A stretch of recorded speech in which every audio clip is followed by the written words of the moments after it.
We will never give up. We will never concede. Now at 11. This is our Capitol. We breached it. This is our house. The U.S. Capitol under siege. As a time-honored tradition descends into chaos. There has been tear gas in the rotunda.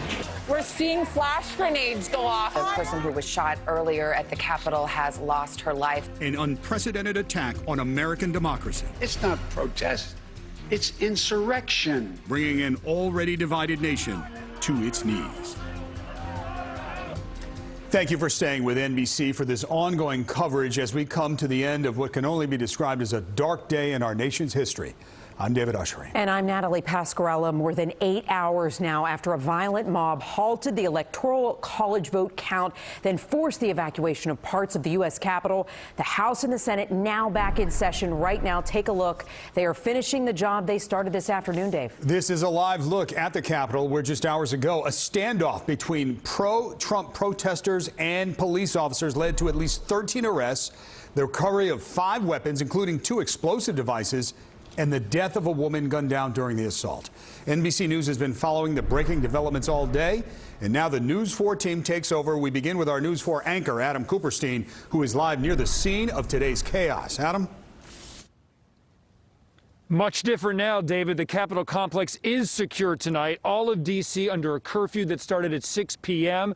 And certainly things have calmed down since this building was under siege. In fact, Congress vowed, take a look at what's happening right now, to do exactly what they're doing as we speak. This is a live look from the floor. They've reconvened, the Senate going through state by state, and just hours earlier, top lawmakers rebuking today's chaos. To those who wreaked havoc in our Capitol today, you did not win.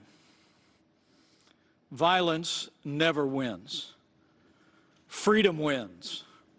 And this is still the people's house. The United States Senate will not be intimidated.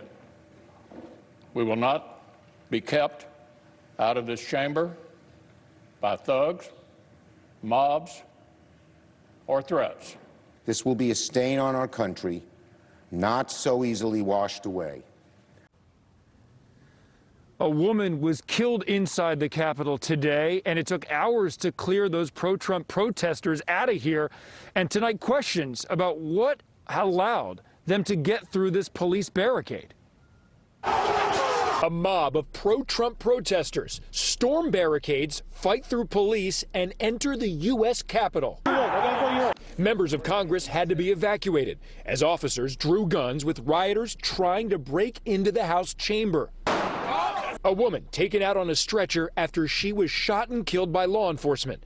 The rioting followed President Trump's call for supporters to march on Capitol Hill in protest of the election results. This is our Capitol. We talked to a protester who said he was among the group inside. The president just said he wants people to not breach security and stay back and stay peaceful. What do you say to that? I think that's the president's responsibility to keep the peace, and it's our responsibility to tell the government officials how we really feel. As it got dark, police cleared the stairs on this side of the Capitol and formed a line here, blocking it off from protesters. Only a few of them are still lingering at this point. Just before a 6 p.m. curfew, police cleared the entire grounds, securing the Capitol. Let's go! Video on social media shows windows smashed, doors battered down, and police say IEDs were discovered on Capitol grounds, although it's not clear if they were functional. The majority of people I met today were very kind. These Trump supporters downplaying the chaos, saying the rioters don't represent them. I think it's going to be unfair, although I know it's going to happen, that this stain will be left. We saw more than 50 people enter the Capitol. Police say at least 15 were actually arrested, and then at least 47 so far have been arrested for curfew violations. Reporting live in Washington, Adam Cooperstein, News 4 New York. All right, thank you, Coop. The response to today's unrest has been swift, with lawmakers, celebrities, even former presidents pointing the finger directly at Donald Trump, some even calling for impeachment. This violence also prompted the resignation of 3 White House staffers, including First Lady Melania Trump's chief of staff. And we're learning the resignations of more top aides are expected to follow. I want to get out to News 4's Checky Beckford, continuing our live team coverage from our nation's capital. And Checky, the fallout from this likely to be felt long after the president leaves office.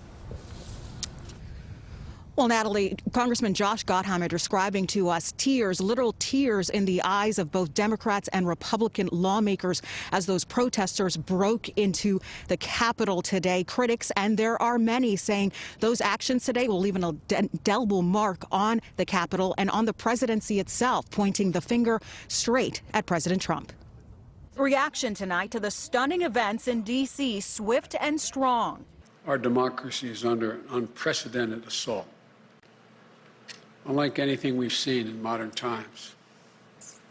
An assault on the citadel of liberty, the Capitol itself. The president-elect taking to the airways condemning the storming of the Capitol by Trump supporters, and he demanded the president do the same. I call on President Trump to go on national television now to fulfill his oath and defend the Constitution and demand an end to this siege. The president didn't go on TV, but released a Twitter video in which he continued to push false claims of election fraud before telling protesters to go home. Former President George W. Bush tweeting, "It is a sickening and heartbreaking sight. This is how election results are disputed in a banana republic, not our democratic republic." It's a sad day for our country, but in a very tough time for our country. New Jersey Congressman Josh Gottheimer describing the chaos as protesters busted into the Capitol. Protesters, the mob was getting closer, and so they shut down the floor and had us lean under our seats. You could actually hear the gunfire erupt in cell phone video recorded by Long Island Representative Tom Suozzi. Shots are being fired inside the Capitol chamber. And Queens Congresswoman Grace Meng shared pictures on social media showing how she barricaded herself in a room inside the Capitol for 5 hours. Now, all 4 former presidents condemned today's actions, including President Obama, who says history will rightly remember today's violence at the Capitol, incited by a sitting president who has continued to baselessly lie about the outcome of the election. We're live in D.C. tonight. Checky Beckford, News 4, New York. All right, Checky, thank you. Foreign officials are reacting to today's events in Washington with shock, anger, and disgust. UK Prime Minister Boris Johnson called the scenes on Capitol Hill disgraceful, adding, quote, "The United States stands for democracy around the world, and it is now vital that there should be a peaceful and orderly transfer of power." Germany's foreign minister said, quote, "Trump and his supporters should finally accept the decision of the American voters and stop trampling on democracy," end quote. And Canadian Prime Minister Justin Trudeau said his nation was disturbed and saddened.